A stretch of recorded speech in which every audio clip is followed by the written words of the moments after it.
Ma la consultazione era per tre opzioni, per il sì, per il no o per il se.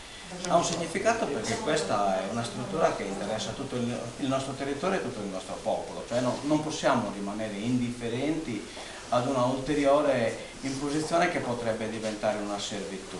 Allora, se per diventare una servitù il popolo sardo ha risposto no, se invece rispetta le condizioni il popolo sardo ha risposto sì, e se ha delle condizioni che sono molto stringenti, che sono scritte su questo cartellone, se verrà adeguato il tracciato, se ci saranno le reti di connessioni, se tutti i sardi ne potranno beneficiare, se il gas si pagherà il pedaggio, come per esempio avviene adesso in Georgia o nella Corea del Nord, per ridistribuire poi questi fondi a quelli che il gas non ce l'avranno immediatamente. Come se hanno ricevuto la proposta, sardi? Sono stati interessati? Sì, il nostro handicap principale è stato quello di non riuscire a mandare una lettera a tutti perché ci volevano dei finanziamenti che non avevamo a disposizione, però abbiamo distribuito il materiale e in 5.770 hanno risposto, oltre a quelli che abbiamo scartato perché erano doppi di SMS, e di questi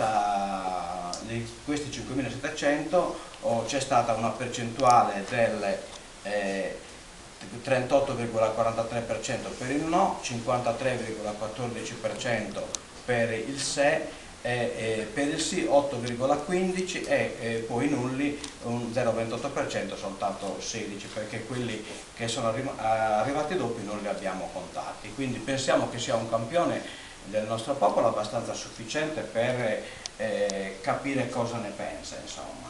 Il risultato è che vincendo il se, secondo noi ha vinto la voglia di questo popolo di essere sovrano, di essere lui a voler giocare le carte, mettere quindi le condizioni agli altri. Le condizioni che il popolo sardo mette al Galsi sono queste: se non ci saranno queste condizioni il popolo sardo non vorrà questa ulteriore servitù.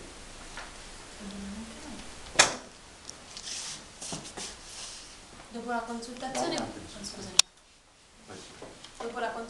quali sono le prossime mosse? Farete un referendum o cercherete altre firme?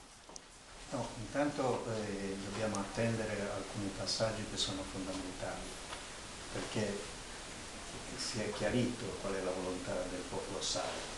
Vediamo se a questi